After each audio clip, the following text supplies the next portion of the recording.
Welcome to another episode of Systematic Geekology. This is a space where we seek to create and cultivate healthy conversations between those things we geek out on and the philosophical and theological questions that often arise out of our fandoms.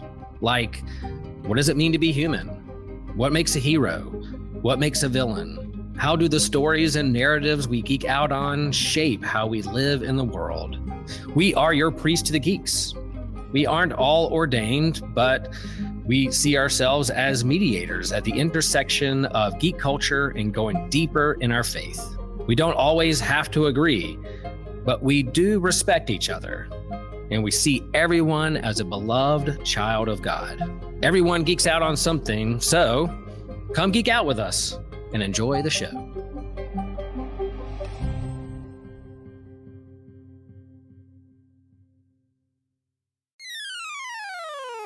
You're listening to an Anazal Ministries podcast. Should martial arts movies be more comedic or serious? This is Systematic Geekology. We are the priests of the geeks. I am Kevin Schaeffer, one of your hosts, and we've got a great group today. This is part of our Finding the Good series, where we pick a topic and we have our hosts argue on either side of it. So in this episode, we're going to be talking about Bruce Lee versus Jackie Chan movies. So some of our hosts will be arguing in favor of the Bruce Lee side. Others will be arguing in the Jackie Chan side. So this will be a really fun episode. I think our main goal with this one is just to get you to watch some of these movies and to engage, whether it's in either, and you check them out. But this should be a really fun discussion. So before we get into the main topic, let's go around, introduce each other. I'm Kevin. And let's just go around, talk about what we're geeking out on. So since we have a guest with us, Brandon, why don't you introduce yourself and talk about what you're geeking out on? Hello, Systematic Geekology. That's right. You thought you got rid of me, but I am back from the dead once more, invading your airways. Since I think the last time I was here, I've started another show called Kung Fu Pizza Party. Gee, I wonder how I got invited to this, where I talk about martial art pop culture, do martial art movie reviews, which really has been what I've been geeking out on the most lately. Just very recently had Mark Flower from Grub and Grace on the show to pair up pizza with different kinds of martial art movies and series and actors. Had a great time doing that. So yeah, just been watching a lot of martial art movies and Paw Patrol with my 3-year-old son. That's basically all I do now. My nephews love Paw Patrol. So yeah, I am very familiar with that as well. Yeah. Awesome. Well, Brandon, it's great to have you back on the show. And then, Andy, what are you geeking out on? Yep. So recently, one of the things I was super excited about was the movie 100 Yards came out on Blu-ray. So seeing the world of martial arts. That was the latest one that I checked out and really enjoyed the story and the fight choreography and so forth. Yeah, so that was a good one. Very cool. Andy Walsh, our X-Men resident, but here to talk about martial arts today. So I love it. Yeah. And TJ Blackwell, what are some things you're geeking out on right now? Man, when you get to, societal impact and you're talking about my kind of age group, like 20, 26 and younger, we get afflicted with something called the Minecraft bug every now and then. So that's what I'm going through right now. Every day, I just want to play Minecraft, and that's pretty much it. I did take a 1-day break to read the entirety of the new Hunger Games novel, the name of which escapes me right now, but I did think it was probably the best one in the series so far. Oh, nice. Pretty Did you see the Minecraft movie too? Something like that. Sounds right, yeah. Nice. Something like that. It starts with an S. And did you see the Minecraft movie? I've not seen the Minecraft movie yet, okay. No. Okay. My niece and nephew loved it, so I think it's resonating a lot with younger viewers. But yeah, Sunrise awesome. on the And yeah, oh, okay, nice, very cool. Awesome. Well, on the Hunger Games note of post-apocalypse, I am geeking out on The Last of Us is back. So I loved the season 2 premiere last night. So very much enjoy it. And I would love to do an episode. I know we've talked about it before, but I would definitely do an episode on that because I come in as a viewer who has not played the game, but what I do is kind of like, as I'm watching the show, I go back and read about the game's changes. So I don't like to spoil myself because I want to come in front, and so I don't know any of the big surprises coming, and I'm really excited, which is how I viewed season 1. But it is a great show. I really enjoyed the premiere. So very cool. Awesome, guys. Well, thanks so much for being here today. And for our listeners out there, if you are on a laptop, please consider rating and reviewing our show on Podchaser, Good Pods. This will really help our show gain recognition and be easier to find in other search engines. If you're on your phone, please consider rating, reviewing, or commenting on Apple Podcasts, Spotify. Again, it really helps to support our show. And we also want to thank all of our Patreons, but give a shout out today to Aaron Hardy. We really appreciate you and your support. And if you would like to your own shout out, you can support our show for just $3 a month on any one of those 3 platforms. So really appreciate it. And again, this is part of the Finding the Good series. So if you check out the show notes, you can see the playlist of the whole series. So check that out. Listen to our other episodes. All right, well, let's get into it. So again, we're talking about specifically the differences between Bruce Lee martial arts movies and Jackie Chan martial arts movies. So as I mentioned with the opening question, one is a little more veers on the serious side, one on the more comedic. So let's see, Andy, this was your idea here. Can you just talk a little bit on an overview of these types of movies and where kind of the divide, if you will, lingers? If this is in terms of the fandoms here. Yeah, sure. So when I first encountered Bruce Lee and Jackie Chan in junior high, right, and so this is for me, junior high was the late 80s, early 90s. So we're pre World Wide Web, pre DVDs. And so these were largely abstract ideas for me at the time. I remember catching the end of Enter the Dragon on TV one Saturday afternoon.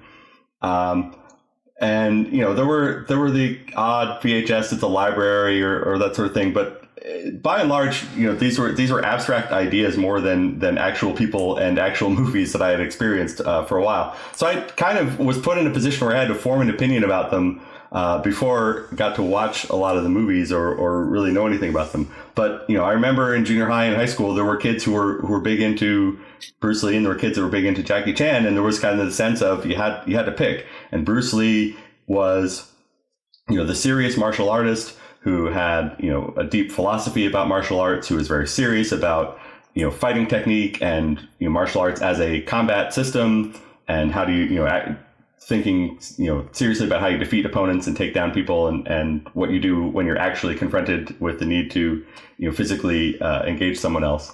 And, Jackie Chan was a clown who did goofy stunts and, wanted to entertain, but wasn't a serious fighter or what have you.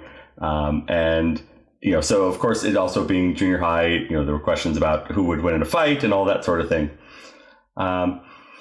And so, my best friend was a Bruce Lee fan, so I figured I had to be a Bruce Lee fan too. But then in college, I had the opportunity to see Drunken Master on the big screen at college. They would have, they would play different movies on the weekends, and Friday and Saturday nights were usually like the big blockbuster mainstream kind of movies, and Thursday and Sunday nights were more niche films. And I forget, it was Thursday or Sunday night they were playing Drunken Master, and my roommate was like, hey, let's go check this out. So I was like, all right, sure.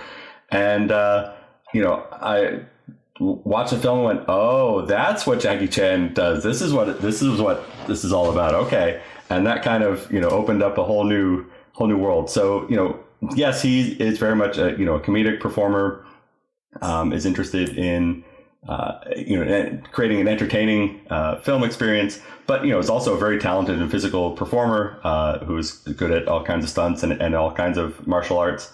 And then over the years, I also discovered getting to watch some of the Bruce Lee films as DVDs became available and so forth, that he also has a sense of humor, and there's a lot of comedy in his movies as well. as excellent martial arts. So some of those hard lines that I had been presented with in junior high maybe were more blurry when I got to discover them for real as an adult. But that was kind of the framing that introduced me to this whole world of martial arts films. And so I thought there might be something there for one of these conversations about finding the good. Yeah, it is an interesting career path for both of them, but I think Jackie Chan's is more like he kind of wanted to be an actor. That's really what he wanted to do. He was in Enter the Dragon as a stuntman. Yep. Which I think that's neat. That's most people's favorite Bruce Lee movie, even the Jackie Chan detractors. But he's there. He's there. You just didn't know it. And Fist of Fury, he's a stunt performer. Mm-hmm. Yeah. So, he was always into movies and wanted to be in them no matter what it took. It just so happened that he's also very funny. But I do also love Bruce Lee's sense of humor. I think Bruce Lee's hilarious. It's more understated. That's just always kind of been where it works for me. I love it. No, that's a great description there. And Brandon, what's kind of your background? Like, do you remember some of the first ones you saw and what got you into like martial arts movies and culture in general? I was raised on a steady diet of 90s Jackie Chan films as a kid. So Rumble in the Bronx, Mr. Nice Guy, Jackie Chan's First Strike, Rush Hour, those were like on loop. Plus, based off of my age, I was kind of the demographic for the Jackie Chan Adventures cartoon series on whoever did that. So good. Cartoon Network, maybe. It was a fun one. Good. It is fun. I was raised on Jackie Chan. I got into the martial arts because my parents told me that if I took Taekwondo, I would be like Jackie Chan. Like, that's how I got into training in the martial arts, into the whole martial art pop culture world. It wasn't until I got to high school when I started my Bruce Lee era.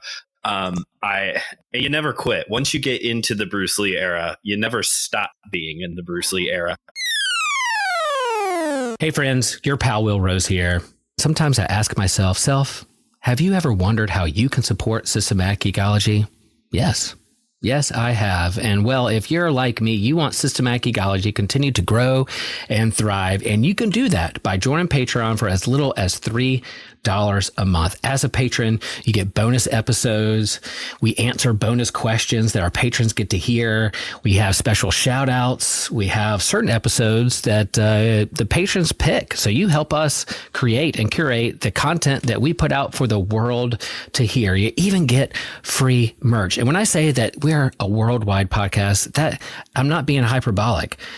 Somebody told me that we have over 20,000 subscribers from all over the world, and just half of those subscribers join Patreon for $3 a month. We would be set on keeping moving forward with the tech that we need to have the quality of podcast that we want our hearers to experience. And it'll help us get to certain events and conventions so that we can see you face to face and geek out with you in person. And let me just share that there's no shame, no guilt.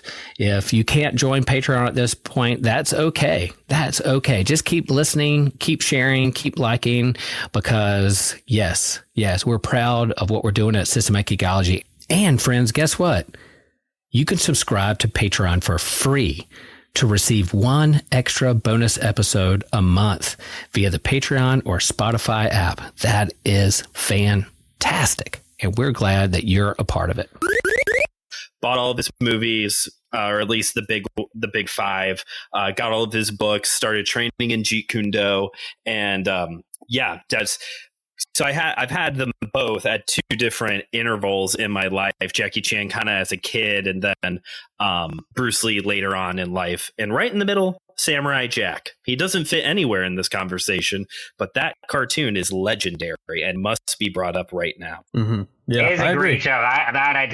Because I was also a Cartoon Network kid, and so it was like Samurai Jack was really quintessential to that era. Yeah, awesome. Yeah.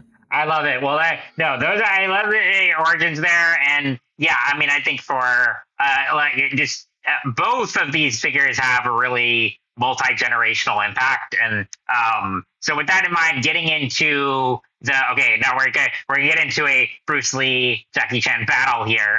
So I know we'll have to take sides here, but Andy, we'll start with you. So which side are you going to be arguing for in this episode, as far as like which is the I don't know if better is the right word, or just like which side you're going to argue for as, oh, this is a good version of martial arts movies, and I want to get behind this fandom for now. Sure. Yeah, I'm not going to go so far as to say better, but I will say that I'm a bigger fan of Jackie Chan for today's purposes. Okay, awesome. And then Brandon, what about you? So I will be taking the Bruce Lee side. I have a lot to say about both, but I will be taking the Bruce Lee road today. Mm-hmm. Awesome. And TJ, I know you have a really unique angle, but since we have three of you on here, so which side are you going to take? Yeah, I love sitting on the fence. It's like my favorite pastime. But I can comfortably take Jackie Chan's side in this if we're just talking about the movies. Okay, sounds good. That's it. I was gonna say the finding the offense. You did a great job of that in the Last Jedi episode. It was really fascinating to have that conversation last year. For listeners out there, if you want to go back and listen to that and get some people who really love that movie, one in particular who really hates it, and then TJ was kind of right in the middle. So it was a fascinating dynamic. But okay, so let's just kind of go around, kind of talk about, okay, why you're picking this side. What is so Andy, for you, like, what are the real strengths of the Jackie Chan more comedic entertainment side of martial arts movies? Yeah, I think what I connect with most with Jackie Chan, I'm not a martial artist. I haven't had the opportunity to study martial arts myself. And so, I come to these movies just as a fan to watch it and get into the stories and get into the physics and the physicality of it all. And the thing that connects with me the most is that Jackie Chan is also connected to the Hollywood tradition of stunt performers like Buster Keaton and Charlie Chaplin, like, the comedy and stunts of that era of silent film, and trying to bring that forward. And so, I really appreciate especially his stunt work and his prop work. I just think that and obviously some credit goes to his team as well, who, don't always have the same name recognition, but, his ability and their ability to put together just, sequences with various different props and movement through spaces is just, to me, endlessly entertaining to watch. There's always something creative going on there. They've always got new ideas for how to engage with the world, kind of the everyday world, right? Everyday objects, and using them in different ways, and figuring out new ideas for how the human body can move and how the human body can interact with the physical world around it. I find that to be exceptional and interesting to watch every time he's got something new. Yeah, he's like the MacGyver of martial arts. That's what it feels like a lot of the time. Ooh, I like that. Yeah. Like, why am I getting beat up with a ladder? Yeah, and there's also his. I guess I would also say that I appreciate his vulnerability, right? In a lot of his films and a lot of his fight sequences, he is not afraid to take a hit, to show that he can be hurt, to show that he's having to make it up on the fly. He's not coming in with, oh yes, I know exactly, I have studied you, I know exactly how to defeat your style, your personality. He's very much kind of like, well, I got to react, and I'm always on my back foot and always having to think and scramble, and sometimes it doesn't go well to start out with, and so there's something a little bit more relatable in that aspect of his on-screen personality as well. Yeah, he loves to be the underdog. That's where he thrives. He's on the bottom. I love it. And then Brandon, looking at the Bruce Lee side of things, so what is it that you really want to highlight about Bruce Lee's movies and that style of martial arts movies, the more contrary to the Jackie Chan, more comedic side, this being the more serious take on martial arts, if you will? So rather than coming at this from a serious movies are better than comedic movies, because there's a place for both. And as we have already talked about, I think TJ brought it up, Bruce Lee does have some comedy peppered into his movies. In Way of the Dragon / Return of the Dragon, there's this reoccurring joke of him going, "May I use your toilet?" Like he has like he got like a stomach bug, and so he has like diarrhea. There's diarrhea jokes in that movie, y'all. Rather than coming at it like this, I just want to present this, that in the like martial art cinema world, the kung fu movie world where these guys come from, this isn't really a debate. Like, this isn't really something that people fight over. It's Bruce Lee. Bruce Lee is the definitive martial artist. His movies are iconic. The difference here, though, is that when it comes to Bruce Lee being this definitive person that has transcended generations and decades, who still to this day is making an impact on youth through his films, through his persona, through a yellow jumpsuit even. Not only does he have this long-lasting impact, but as martial arts media consumers, people who regularly digest this kind of stuff, we can have it both ways. We know that Bruce Lee is the best, but that's not a snub at literally everyone else on the planet. Bruce Lee was big on being yourself, being your authentic self, being your real self. And we're able to see Bruce Lee as the greatest while also appreciating what everyone else brings to the table. Because everyone who goes big, typically in this form of media, eventually finds a niche. That's then, we're hitting it right on the head with Jackie Chan. Like, he does his own stunts. He's comedic. It's the physical comedy. He's, he gets beaten up. The movie that never happened but should have happened at one point was Bruce Lee versus Ghostface, because it's two characters who are unstoppable most of the time until they're not. They both take a lot of bumps. But there's others. Jet Li with the wire work and the weapons. Jean-Claude Van Damme is going to do the splits. Jason Statham is going to have a job and be a badass. Like, that's just what they do. So it just seems like those of us who like regularly consume this stuff, this isn't even a conversation. It's Bruce Lee, but we can still appreciate everyone else. I know this opinion has been changing, but it's very similar to, for a long time within the Star Wars world, of you can have your personal favorites. That's fine. Empire Strikes Back is the greatest. It's the same kind of thing here. You can have your personal favorites.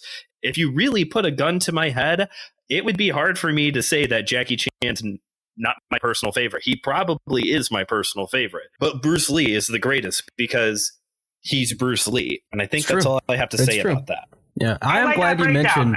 Yeah, go ahead, TJ. Yeah, I'm glad you mentioned Jet Li, though, because if we're being all very honest, Jet Li makes my favorite kung fu movies. Oh, really? Okay. Which, to be fair, my favorite kung fu movie is one that not a lot of people think is very good. Also, Jackie Chan is in it. So, if you're not a fan of 2008's The Forbidden Kingdom, okay, sorry, I thought that's what you were going to say it. Since you brought up Jet Li. Okay. Yeah, I love it. It was great to see them both on screen together, like for real, as opposed to Jackie Chan getting killed by Bruce Lee twice in two different movies as a stuntman. Like, it was great to see actual Jet Li and Jackie Chan go at it. And I think, I wish we could have gotten that movie of Jackie Chan and Bruce Lee proper, especially post Drunken Master, when Jackie Chan is at his fever pitch breakout, bring them back together for a proper fight in a film. I really think, Andy, you started this off by saying, hey, the people were arguing about this.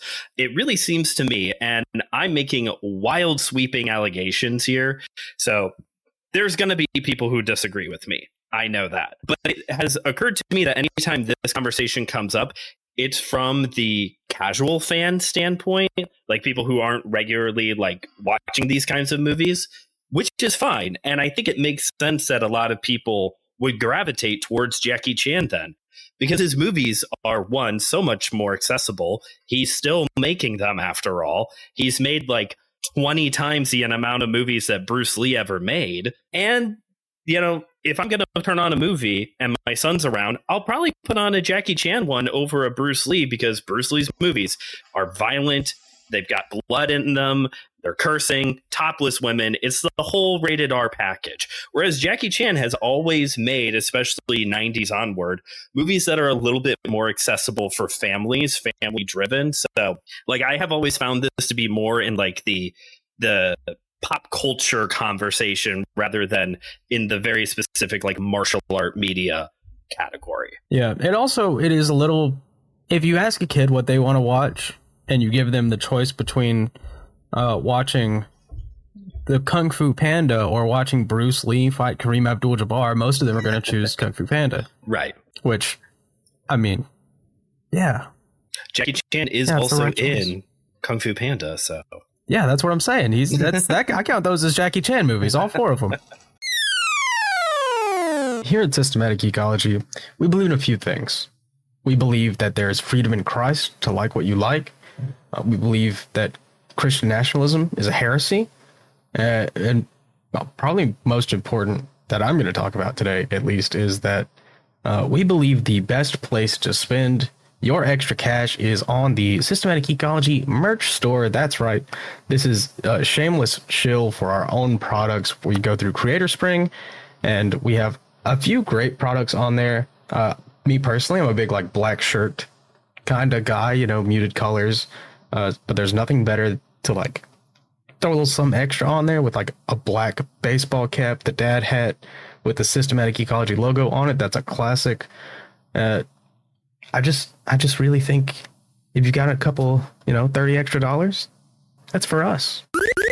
I love it. No, that's a really good breakdown. And I think, I think it's okay that this one is less a debate because there's a clear love for both in different respects. But Andy, do you want to add anything to that in terms of sort of the key differences? And because we were kind of having trouble you guys picking a side before we started recording, because I think we agree here. It's not so much of what is better, but is there anything you want to add to that in terms of what you see the strengths in Jackie Chan, but also why you gravitate toward Bruce Lee movies as well?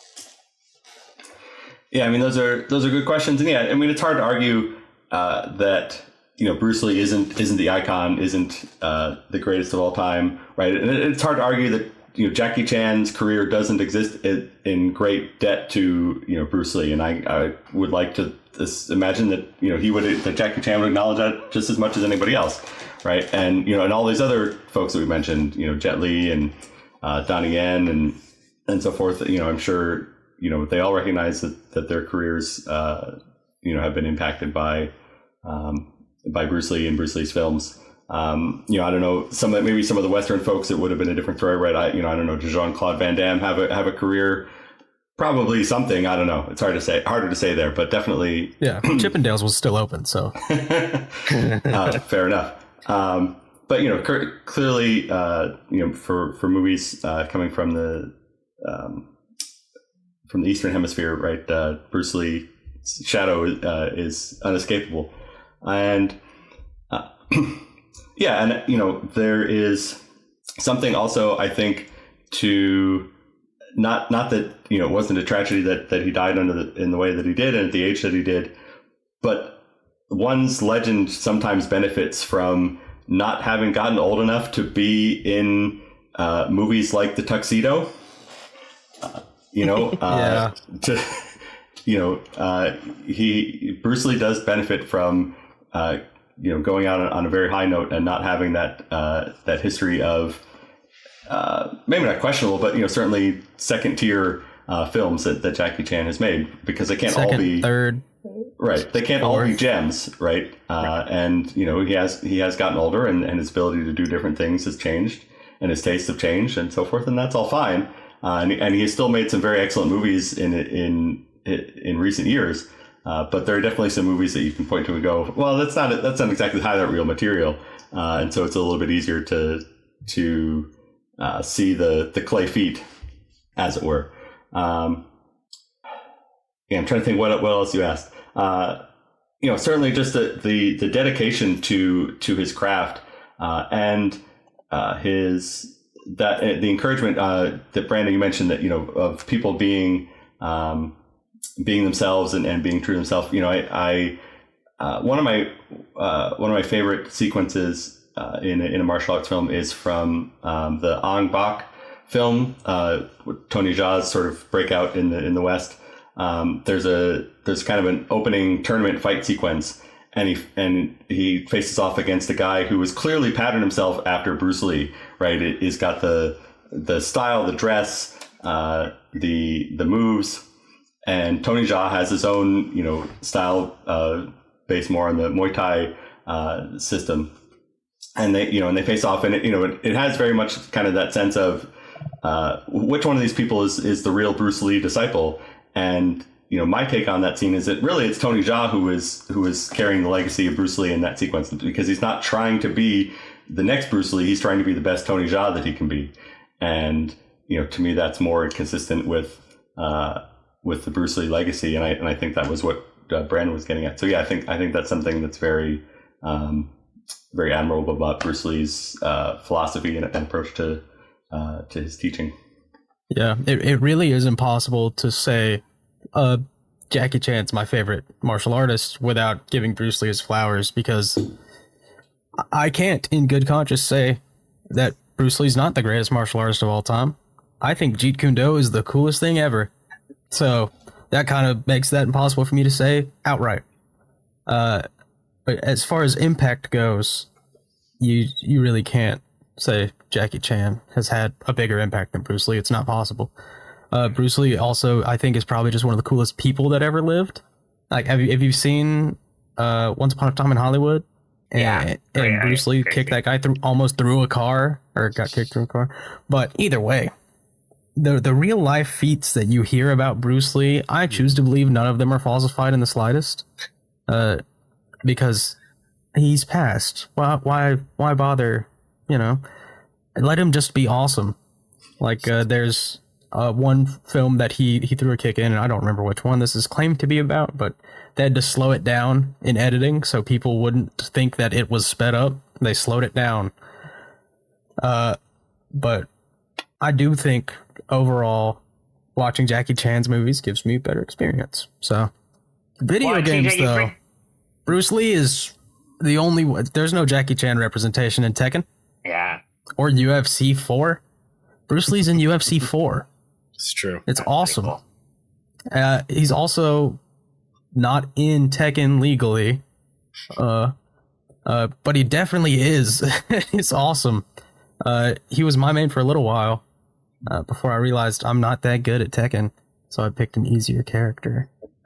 I love it. Oh, I mean, and TJ, you bring up an interesting point too about the way both figures, I think, are mythologized and larger than life. And so with that in mind, do you have any kind of spiritual implications from any of their movies, or just kind of like each of your love for martial arts movies? Do you think it connects into your, doesn't have to necessarily, but does it connect to your faith at all in any way? Well, I think what Bruce Lee wants me to be and what God wants me to be are the same thing. And is probably a coincidence, but maybe not, Bruce Lee and God want me to be the best version of me that I can be. Okay. One of them just also wants me to spread his name and spread the church and make the church a good place to be. That's Bruce Lee. I was going to say, it's still Bruce Lee, because you can learn the martial art and then go to Yeah. Yeah, one of them wants me to fight people and one of them doesn't. Probably. I think for me, one line that always stuck out in Bruce Lee's movies is in Enter the Dragon. Early on, he's working with a student who he's telling him, kick me. And the student keeps messing up, just cannot hit Bruce Lee, obviously. And eventually, Bruce Lee kind of works with him a little bit and the kick gets better. And Bruce Lee says, so how was that for you? And the kid goes, let me think about it. And Bruce Lee smacks him on the head and goes, don't think, feel, in the best Bruce, in peak Bruce Lee acting way. And that don't think feel, although there is some like negative ramifications that we could go down with that. That often sticks out to me as like there's an experiential element both within faith and in the martial arts. It has often been critiqued that you cannot learn a martial art properly without going to a dojo and getting beaten up. Books, movies, YouTube videos, they will only get you so far in your training. You have to go experience it in order to truly understand it. And it's the same with experiencing God. We truly get to know him when we sit and listen, when we reflect, when we meditate, when we pray in a way that is receptive to him speaking back to us, same with his words. So that has always stood out to me. By way of Jackie Chan, though, one thing that Bruce Lee and Jackie Chan both have very much in common is this whole use your elements around you. Jackie Chan, as it was mentioned earlier, does this perfectly with ladders, jackets, the whole bit. And I don't know how that connects spiritually, but there is something about being aware of your surroundings and connecting with it. Hapkido, which is one of the martial arts I've trained in, is a Korean martial art that roughly translates to the way to harmonize with the universe, or a very hippie Will Rose way to put it would be just, hang out and relax, guys. Go with the flow. Just real Will. It's the perfect martial art for you, Will. And I think there's just something about that of just being comfortable with your surroundings, knowing how to connect with them, how to use them for your own protection, and even to protect others as well. There may be something there. I think there's something spiritual there. Yeah. So if you are aware of panpsychism, I'm not a panpsychist, but I know a few. And they would say that all of those items that Jackie Chan uses to fight with, they were meant to. That's part of their purpose, because they believe, there's a little bit of God in everything around us, and all matter is suffused with God. That jacket, he was supposed to use it to beat up that old lady. That's God's intent for that jacket. It's like pantheistic Calvinism. I love it. That jacket was predestined to be used in combat. I love that. Yeah, and that's not exactly right, because I'm not a panpsychist, but sure. That's the gist of it. But I think there's something there. Hey, Brandon, that martial art you mentioned that Will could do, are you allowed to bring a surfboard to practice there? I'm sure it's allowed. I'm sure I'd let him bring it in. We'll work with it. It will look a lot like that episode of Batman, the Adam West TV show, when him and the Joker are having a surf contest. But it'll be a little goofy, but we'll make it work. Yeah, I don't know if I've ever seen a surfboard in Korea. So I don't know if they would stop him. I think they'd just be confused. They'd be like, what is this mysterious object here? Yeah, we've never heard of surfboards.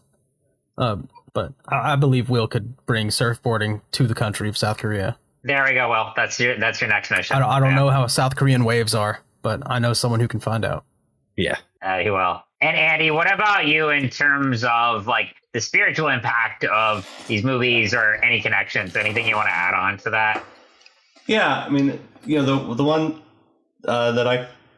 one idea that I come back to is, and I think it's probably best exemplified in the Game of Death tower sequence, right? That Bruce Lee has to take on very different styles of fighting and very different approaches to his different opponents as he makes his way up this tower.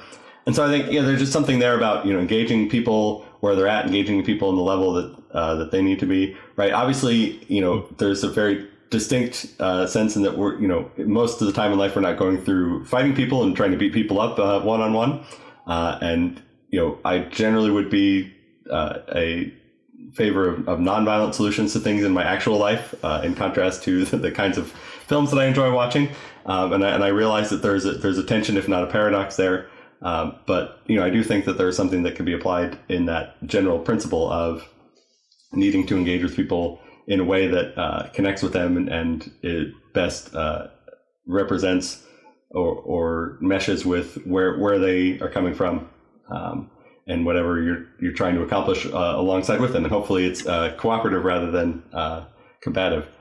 And then, I think from Jackie Chan, something that that strikes me is, he in the way that he puts together his sequences and the way that, he's willing to be a bit more vulnerable and a bit have things be a bit more give back and forth. There's still a lot of skill that goes into that, right? In fact, he's working very hard to make those sequences go the way that they do, and so he's putting his skill to making other people look good as well. Now, certainly, his name is above the title. He gets plenty of chances to shine as well. It's not like he is, always hiding his light under a bushel or anything like that.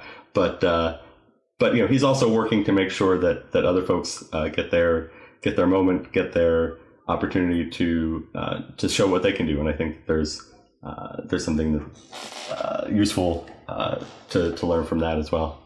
I love that. I think you guys hit on some. This is, as someone who's not really an expert in this particular area, this has been a fascinating conversation to listen to, and I love your interpretations here. This has been great. So awesome. Well, guys, thanks so much for doing this today. And just getting into the wrap-up portion here. So I thought of a question that we will do as a bonus for our subscribers on Captivate or the AMP channel, and that is pretend Bruce Lee is still alive, and you could put him or Jackie Chan in any franchise, any movie franchise. What would it be? So that could be like anything. So you think of the number of the past, because I'm thinking of two. The Jackie Chan Karate Kid movie from years ago. They're making a Karate Kid movie that's coming out late, like I think pretty soon. I know it's this year. With Jackie Chan and Ralph Macchio. So big crossover there. But yeah, you can, if you want to put both in a franchise together, or you want to put one of them, what would it be? So that'll be our bonus question. And then before we go, do you guys have any recommendations? It can be specific to this topic, or it can be something totally different. I do. I say if you aren't familiar with martial arts movies and you want to get in somewhere, and you don't want to have to choose a side immediately, you should watch Ip Man. Ip Man is one of Bruce Lee's masters. It's a Donnie Yen movie, who's someone we did mention once in this episode, actually. But Ip Man is one of my favorite martial art movie series. This episode just didn't have a whole lot of space for Donnie Yen in it. So I'll say since Jet Li was mentioned earlier, I think you cannot go wrong with Hero. I think is one of the all-time greats. As just like a war epic, martial arts. I love that movie. So that will be mine. But Andy, do you have one? Well, we mentioned Forbidden Kingdom earlier, which I think is a good shout, because it's an English language film, so it was intended to be a little bit more friendly to a Western audience. But it also has a lot of the elements of Chinese mythology, which may be a helpful introduction, or maybe a little bit off-putting to folks. But yeah, I think that's a solid place if you're looking for somewhere to kind of get a flavor of things. I'm trying to think if there's anything else. The recent Warrior TV series, I think, might also be an introduction, because it's based on an idea, and who knows how much is left of it, but it's supposedly based on an idea that Bruce Lee had for a TV series that he wanted to develop for himself. And, so it's got some excellent martial arts in it, but it also, is very revealing about the history of Chinese immigrants in the Western United States in the middle of the 19th century. So you get some history learning as well as some martial arts entertainment. Good pick.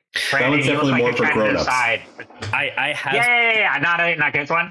Yeah, not for kids. Forbidden Kingdom, you can bring the kids, but Warrior is definitely for grown-ups.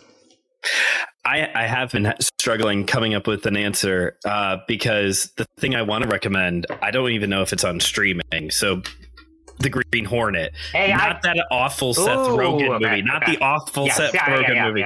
But the TV series starring Bruce Lee. Yes. I would say of all the stuff he has done, that is probably the most accessible by way of like casual viewing. It's just like impossible to find. I have a bootleg DVD of the series. Don't tell the FBI. Don't tell Interpol. So we've brought up It Man, we've brought up Hero and Unbox, so I might as well just double down on Enter the Dragon and also Drunken Master, because that's basically the hierarchy of the greatest kung fu and Thailand Muay Thai martial art movies of all time. Like, that is it. Those are the peaks of this genre. So, and like, I forgot who said it now, but like, I think it was Andy. Like, if you want to know like peak Jackie Chan, like Drunken Master is that, like, as good as that 90s stuff is when he breaks into America. Like, Rumble in the Bronx is probably my favorite Jackie Chan movie. Drunken Master, that stuff he was doing in the 80s is just like, it is so good. Indeed. And Brandon, since you brought up Green Hornet, there was years ago a Batman 66 meets the Green Hornet comic. Yeah. I got it signed by Kevin Smith. Yeah. Kevin Smith signed that when I got a picture with them. So that was really cool. Yeah. That's really cool. Yeah. So it's and I like side note, but yeah, with the Seth Rogen movie, it's so funny that he's done like some really great comic book adaptations and other stuff, but that's what is lingering. Yeah, so we don't talk about that one. But nah. Awesome. Well, guys, yes. Well, great recommendations here, and guys, this has been a great episode. I really appreciate y'all coming on. And Brandon, we'll definitely have you back very soon. So thank you for rising from the grave to join us on this one. Just like all those Bruce Lee movies that didn't star Bruce Lee that claimed he was back from the dead, I will now disappear into the mist once more. Except for the bonus question. You'll be on for that. So totally. We'll do that in just a sec. But yes. But saying goodbye to our main listeners. So again, if you're on a laptop, please consider rating and reviewing our show. Podcaster, Google Pods. If you're on your phone, please consider rating, reviewing, or commenting on Apple Podcasts or Spotify.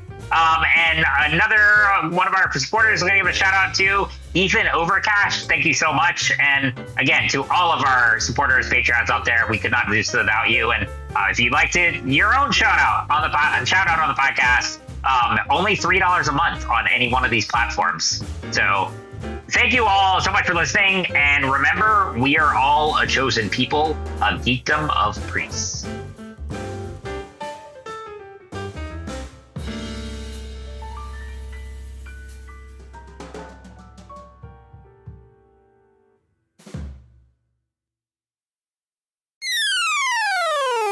Hello there, listener. This is Evan Garcia, and I just wanted to jump in here to remind you and to let you know of our Facebook groups and our Discord server. These are great communities where you can post and share memes and talk with the hosts, and we have votes and some polls for future episode topics and fun interactions with our host. So just wanted to remind you that we are focused on community with you listeners, and we love each and every one of you guys listening. Thank you, guys. Hi friends, it's Laura here, and I just wanted to say thank you for listening to our show. Systematic Geekology is a part of a larger podcast network called the Anazao Podcast Network.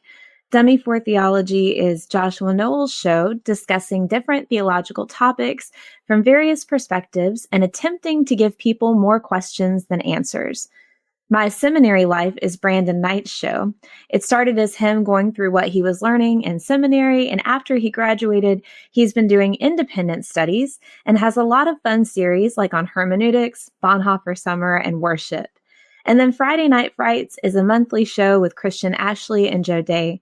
They have a vote on the Systematic Geekology Facebook group to choose a topic each month and discuss everything from cryptos to ghosts to aliens to serial killers and more. So we hope you'll give it a listen, and thanks for being part of what we're putting out there.